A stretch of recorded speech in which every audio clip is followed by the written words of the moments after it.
Hello and good morning from me in Cornwall, Calstock, Sunday the 24th of November. We've just had a nice dry spell of 3 weeks. Glorious weather actually. I've done a lot of cycling in that time.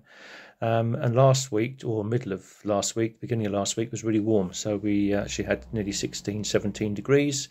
And we've had the storm come in this weekend. But just before the storm, we had snow, which is very unusual for us down here. And it dropped down from 16 or 17 degrees down to minus figures. And then 1 or 2 degrees. And as I said, we had snow on Friday. That's all gone now. We now have 13 or 14. In fact, we got 14, 15 degrees outside at the moment, and it's very wet. The winds have died down a bit now, so I'm intending to go for a walk soon, just to get out and about. Anyway, I am going to do a brief-ish review of the on the Chase Adventure 8 hydration vest. I did a review before on my previous Chase. Sadly, had a few faults with it in the end. I had it for over 3 years, so I can't complain. But it started to fall apart. I haven't, or didn't realise until I bought this one, that there is a lifetime guarantee. Probably, I suppose, you need to have your receipt for that. So I don't have that anymore. But I might send an email to them to see if there's a chance of a replacement. It is the smaller one to the one that I now have. But yeah, it's worth a try. Anyway, let's move on. I'll start with the negatives first, get that out of the way, or one negative, that's all really. And that's where you keep the phone. The other one had a really good phone pocket on the front, which was easy to put the phone in.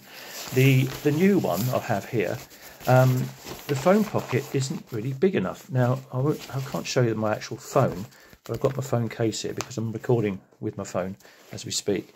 But most people, a lot of people, keep their phones in a case something like this. This is a standard sized Android phone. So you put your phone in the front, and you'll find that when you try and do it up, you can't actually do the zip up all the way. So I don't think that's very good. It's at an angle. I don't know why that is. Both sides are. There's a pocket on each side, but it's not the best of designs for your phone. There's nowhere else to keep it that's actually made for a phone, apart from you can put it in one of the back pockets, of course. But quite often people like myself, stop every now and again, take pictures, and maybe receive a call if somebody's trying to get hold of you. But although the zip doesn't do up all the way, it hasn't come undone. So wherever I've actually zipped it up, whatever position, when I've been riding off-road or whatever, it hasn't continued to open up. No doubt some of you are going to say, well, that doesn't cover it up if it rains, but the bag isn't waterproof anyway, so that's not the issue. So yeah, that's the only negative really I have with this. Going back to the details of the bag, it is an 8. It's called a Chase Adventure. I'm reading off the paper above the phone in case you wonder where I'm looking. Chase Adventure 8. I think the 8 means it's a 2-litre reservoir. Okay, there's the 2-litre reservoir, which goes in the back. So you've got plenty of water if needed, and the actual gear capacity is 6 litres, so that's what gives you your 8. So it's a gear capacity of 6 and the 2-litre, total of 8. I don't use this all the time. If I'm going for a short ride, I'll just use my water bottle. So I have plenty of room in the bag. It's a well-designed bag, as I said, apart from that little one problem that I feel should be looked at, and they could redesign that. But this bag, actually at the moment, or when I bought it a couple of months ago, is reduced from £120 to £72, and that's direct from CAMELBAK themselves. The only colour they had was the black earth colour, and I thought that doesn't sound so good, but really the only earth bit colour is this. It doesn't really show the rest. This is the earth colour on the back, but that is against your body, so you don't see that, and that's the actual bag. So you can see it's all black, so it looks okay. I like it. Nice bag. The pockets on the back, I'll show you them. The first one that houses the bladder. That's the wrong one I've opened. At the top. So there's the one for the bladder. And that the other bag I had when I filled the bladder up, I think it was only 1.5. It was quite tight to put in, along with the tools that I had in my bag as well. This one, it slides in nice and easily, so it's not a problem to put it in there when it's full with the 2 litres of water. The middle pocket, I keep various things in there. I've got my buff neck warmy thing, a windproof. I normally keep a couple of other bits in there as well. So again, there's plenty of space, even when the bladder is full and it's in the bag. So I'll zip that one back up.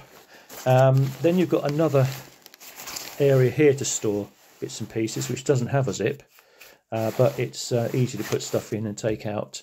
I have used it, but I make sure stuff is at the very bottom of that pocket, because obviously if you're off-road, hurtling around, bouncing all over the place, things are going to fall out if they're just over the top. But you do have one more pocket as well, which is this one. This one I'll keep quite a few of my tools in. So in here, first thing, not a tool, I have my power bar, full fill power bar, really good, not power bar but protein bar. These are really nice. And I have various other things, puncture kit. I'm tubeless, so I use that puncture kit. I've got another pocket that goes into there, along with my protein bar. Shove that in the back, like so. And then you've got, or I've got, my pump. So it's got a space for a decent pump, and there is another pocket in there. If I can actually get this, and so I can show you another pocket in there as well. So you've got one pocket here to hold. Can't actually show you easily. One pocket in here, another pocket beside the pump here, which is in there.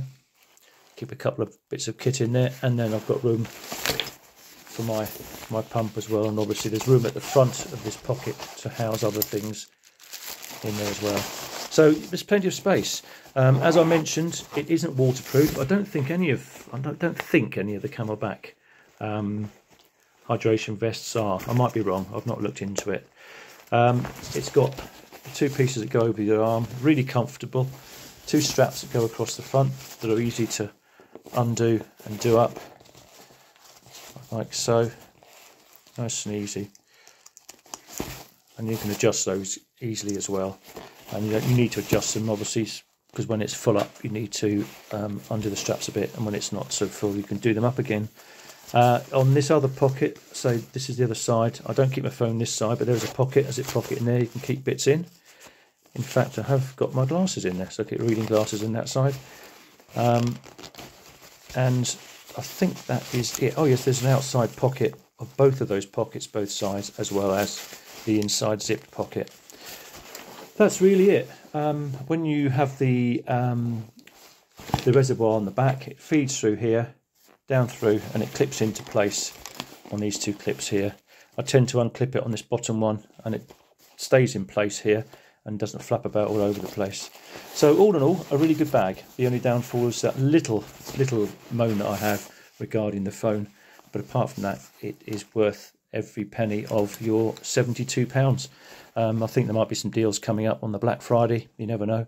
Go straight onto the CAMELBAK site, and that's where I purchased mine from, and I've just checked it's still on there, so you can still purchase it. That's it from me now, and enjoy the rest, what's left of November. Speak soon.